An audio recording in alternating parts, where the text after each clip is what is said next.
Tuhan, bersyukur kepada Allah untuk semua kebaikan, kemurahan, dan cintanya. Bersama dengan saya, Pendeta Dr. Anas DTH, dalam program Reministry, kita akan mendengarkan firman Allah yang sejuk. Dipastikan renungan ini akan membantu kita untuk semakin bertumbuh, berakar, dan berbuah di dalam Kristus Yesus Tuhan kita. Umat Allah ini berkati Tuhan. Setiap orang yang membuka hati bagi Kristus atau menerima Yesus secara pribadi disebut tubuh Kristus atau gereja.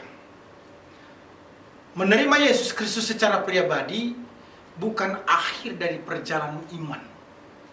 Itu sebabnya gereja atau umat Allah harus bertumbuh menjadi dewasa di dalam Kristus.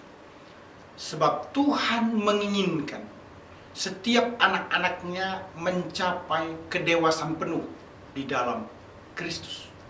Efesus 4 ayat 13 menjelaskan, sampai kita semua telah mencapai kesatuan iman dan pengetahuan yang benar tentang anak Allah, kedewasaan penuh dan tingkat pertumbuhan yang sesuai dengan kepenuhan Kristus. Tema kita untuk renungan saat ini adalah gereja yang bertumbuh menjadi dewasa. Perhatikan pernyataan Paulus di dalam Kolose 4 ayat 12 sampai dengan ayat yang ke-13. Salam dari Epapras.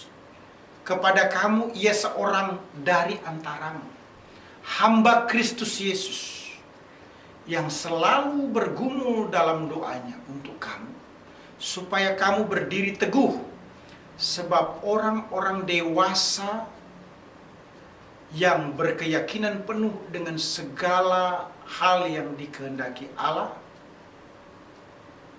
sebab aku dapat memberi kesaksian tentang dia, bahwa ia sangat bersusah payah untuk kamu dan untuk mereka yang di Laodikia dan Hierapolis.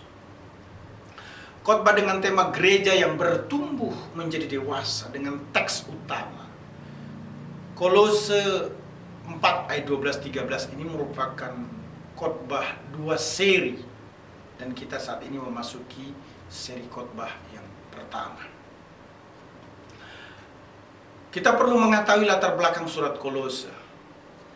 Epapras itu melaporkan kepada Paulus bahwa di dalam jemaat Kolose ada guru-guru yang mengajar ajaran-ajaran yang salah. Guru-guru itu menekankan bahwa untuk mengenal Tuhan dan diselamatkan dengan sempurna, orang harus menyembah roh-roh yang menguasai dan memerintah alam semesta ini, serta harus taat menjalankan peraturan-peraturan sunat dan berbagai pantangan dan aturan lainnya. Itu latar belakang dari surat Kolose. Nah, kita juga perlu mengetahui tujuan penulisan dari surat Kolose ini. Setiganya ada 3. Yang pertama, untuk mengemukakan ajaran Kristus yang benar dan menentang ajaran-ajaran salah yang diajarkan oleh guru-guru palsu di Kolose. Intisari dari surat ini adalah bahwa Yesus Kristus sanggup memberikan keselamatan yang sempurna, dan ajaran-ajaran yang lainnya itu hanya menjauhkan orang dari Kristus. Tujuan yang kedua adalah untuk menekankan bahwa Yesus Kristus adalah Tuhan yang menciptakan dunia dan menyelamatkan manusia dari segala akibat dosa. Yang ketiga, untuk mendewasakan jemaat Kolose. Paulus merekomendasikan Epapras sebagai figur, sebagai contoh untuk kedewasaan rohani, yang olehnya jemaat Kolose dan umat Allah di masa kini juga dapat menirunya. Timbul pertanyaan, siapa sebenarnya Epapras ini? Epapras adalah jemaat Kolose. Orang-orang Kolose menghadapi problem yang cukup serius, sehingga mendesak Epapras untuk menempuh perjalanan jauh ke Roma dengan tujuan spesifik guna mendiskusikan masalah ini bersama Paulus. Surat kepada orang-orang di Kolose tampaknya menunjukkan bahwa Epapras sebagai jemaat dari Kolose sekaligus sebagai pelayan Tuhan mengkhawatirkan orang-orang Kristen di Kolose yang terancam filsafat kafir, termasuk pertapaan, spiritisme, tahayul, dan penyembahan berhala. Ajaran Yahudi untuk berpantang makanan dan perayaan hari-hari tertentu telah mempengaruhi beberapa anggota jemaat di Kolose. Bisa dicek dalam Kolose pasal 2 ayat 4, 8, 16, ayat 20 dan 23. Epapras mencari nasihat Paulus, dan ini menyingkapkan bahwa Epapras rendah hati. Mungkin ia merasa perlu untuk menerima nasihat dari seseorang yang lebih berpengalaman. Nah, selain itu Epapras juga bertindak dengan bijaksana. Ini cocok dengan Amsal 15 ayat yang ke-22. Rancangan gagal kalau tidak ada pertimbangan, tetapi terlaksana kalau penasehat banyak. Siapa Epapras? Epapras juga adalah seorang Kristen. Epapras adalah seorang Kristiani yang berasal dari Asia Kecil. Ia mempunyai kepribadian yang sangat rendah hati dan memperhatikan keadaan rohani dari saudara-saudarinya. Dia pendiri sidang-sidang Kristen di Korintus, di Kolose, Hierapolis, dan Laodikia. Ia adalah seorang yang bernama Epapras, yang adalah pelayan setia Kristus. Bisa dicek dalam Kolose 1 ayat 17, ayat 7. Epapras adalah seorang penginjil, saudara-saudara. Nama Epapras adalah singkatan dari Epaphroditus, seorang penginjil di Likus. Tetapi Epapras sangat dikacaukan dengan Epaphroditus dari Filipi. Epapras berasal dari Kolose, bukan dari Filipi. Epapras berasal dari Kolose yang merupakan salah satu dari 3 pusat sidang Kristen di lembah Sungai Likus di Asia Kecil. Kolose terletak tepat 14 km dari Laodikia dan 19 km dari Hierapolis di kawasan Frigia Purba. Nah, menurut Paulus, pribadi yang mengajar orang-orang Kolose tentang kebaikan hati yang tidak layak diterima dalam kebenaran, dalam artian sesuatu yang luar biasa yang mengagumkan, itu adalah Epapras. Fakta bahwa Paulus menyebut rekan sekerja ini sebagai pelayan yang setia, pelayan setia Kristus demi kepentingan kita, itu istilah yang Paulus gunakan. Ini memperlihatkan bahwa Epapras adalah seorang penginjil yang aktif di wilayah tersebut. Bisa dicek dalam Kolose 1 ayat 6 sampai dengan ayat ke-7. Baik Rasul Paulus maupun Epapras yang adalah penginjil memiliki keprihatinan yang besar terhadap kesejahteraan rohani rekan-rekan seiman mereka di lembah Likus. Sebagai rasul bagi bangsa-bangsa, Paulus pasti bergirang menerima kabar tentang kemajuan mereka. Sesungguhnya dari Epapras lah Paulus mendengar tentang keadaan rohani jemaat di Kolose. Bisa dicek dalam Kolose 1 ayat 4 dan 8. Epapras juga adalah seorang pendoa, saudara-saudara.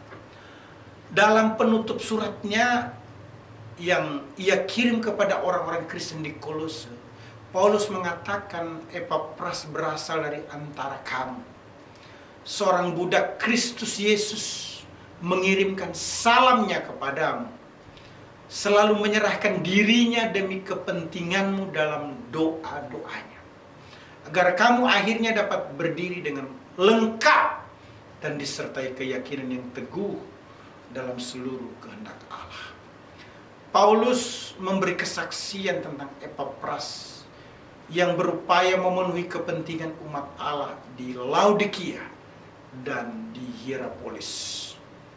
Bahkan sewaktu menjadi sesama tawanan bersama Paulus di Roma, Epapras memikirkan di Kolose, Laodikia, dan Hierapolis, dan berdoa bagi mereka sebagaimana dijelaskan dalam Filipi 1 ayat 23.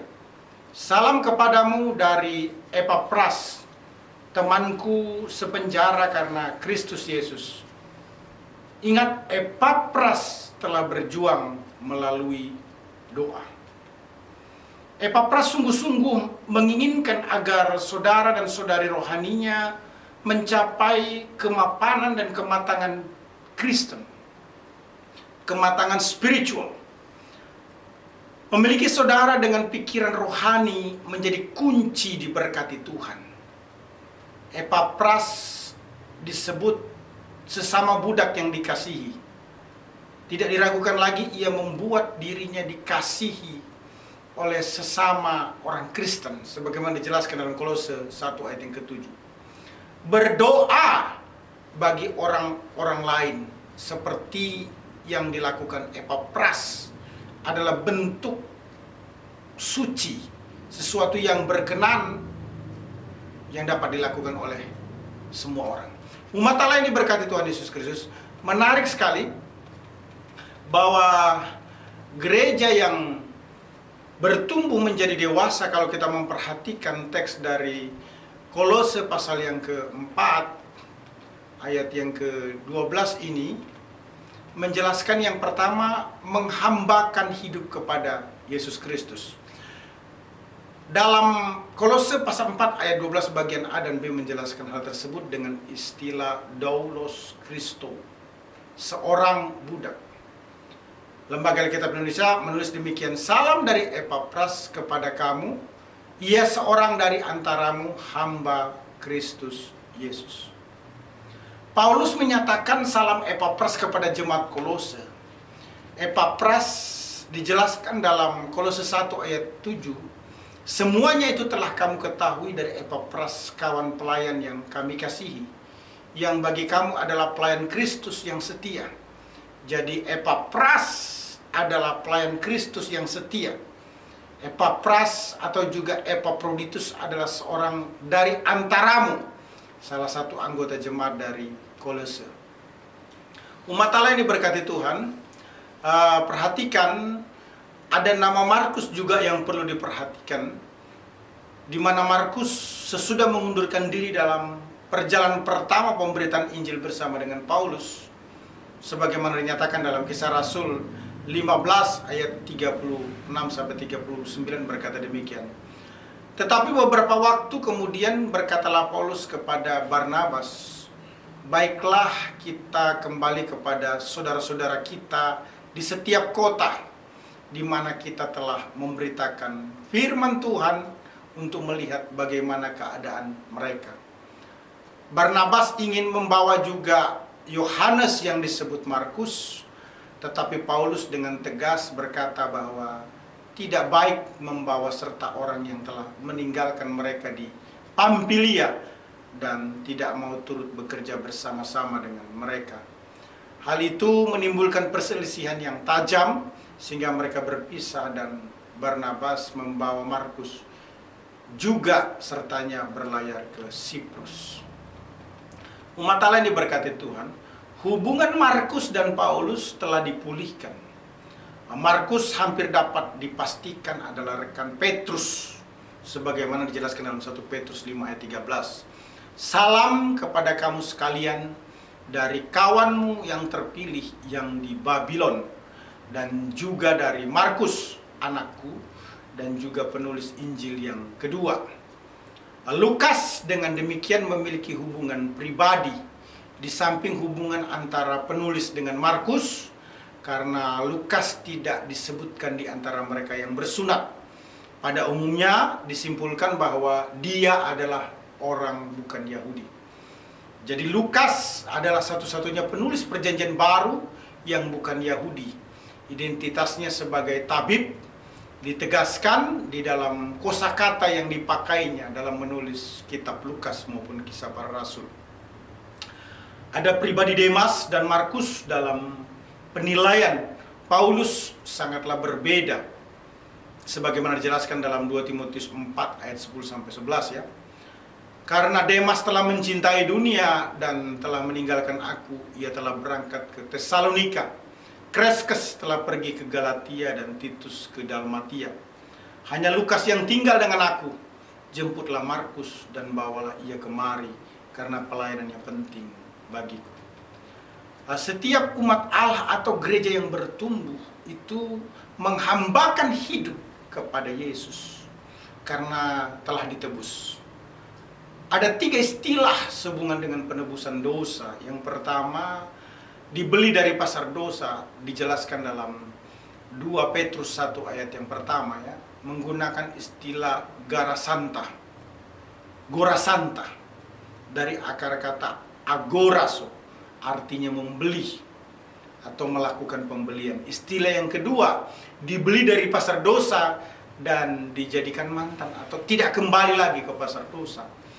Sebagaimana dinyatakan dalam Galatia 3 ayat 13, menggunakan istilah ex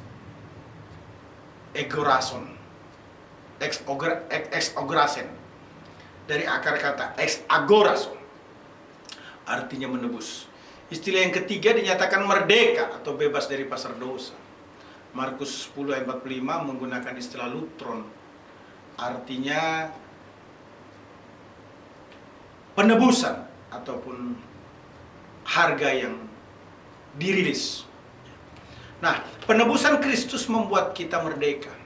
Galatia 5 ayat 1 berkata, supaya kita sungguh-sungguh merdeka, Kristus telah memerdekakan kita, karena itu berdirilah teguh dan jangan mau lagi dikenakan kuk perhambaan. Nah, penebusan Kristus mendorong kita menghambakan hidup kepadanya. Sebagaimana dijelaskan dalam 1 Korintus 4 ayat 1. Demikianlah hendaknya orang memandang kami sebagai hamba-hamba Kristus yang kepadanya dipercayakan rahasia Allah. Konsekuensi hamba adalah taat mutlak tanpa syarat kepada majikan atau pimpinan. Loyal sekalipun beresiko, menyenangkan sekalipun harus dirugikan. Mati sebagai klimaks dedikasi.